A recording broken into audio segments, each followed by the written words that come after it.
Hi, welcome to Absolute Forex, your free Forex trading guide, book and magazine site.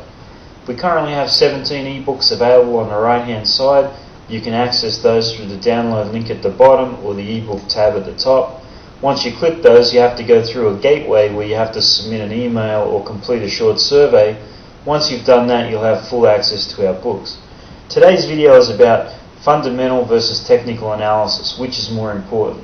I've tried to make this video a few times this morning, and it was a bit of a conflict because the video just turned out to be too long. So I thought, well, you know what, I'm just going to give you the summary of what I think, and then you can see which side you come down on and incorporate that into your analysis the best you can.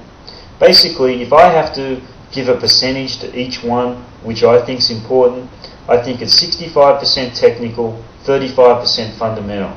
I say that because fundamentals drive the market. There's no way in the longer term that fundamentals are not moving the market in the direction it's going to go.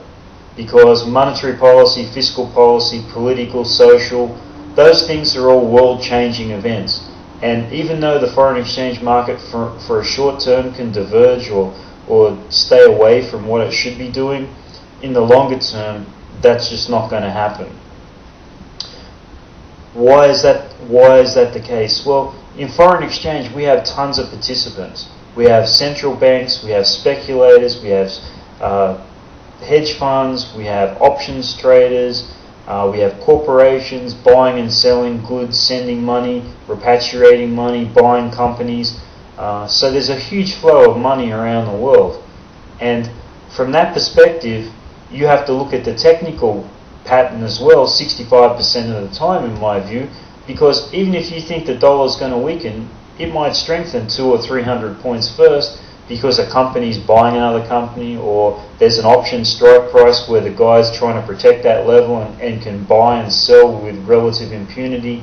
So as people with a limited amount of capital, that's why I allocate the technical side of things 65%, because that's how you control your money. That's how you control the levels that you get into.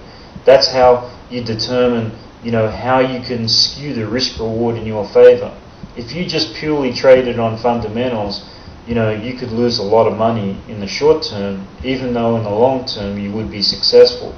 So I assume that everyone has a limited amount of capital. They want to maximize their profit, and that's why I say you need to consider all the technical factors of the market, probably more importantly, especially in the shorter term, than the fundamental side of things. And so I just want to close with the one analysis, and I think every trader will realize where they fit into this scenario. There's people who see events, they see technical analysis, they see fundamental analysis, but they get in a little bit too early. They don't have the perfect timing.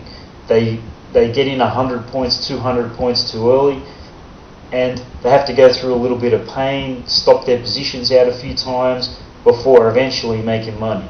Then there's the people who can get the perfect marriage between the fundamental analysis and the technical analysis. They don't trade too much.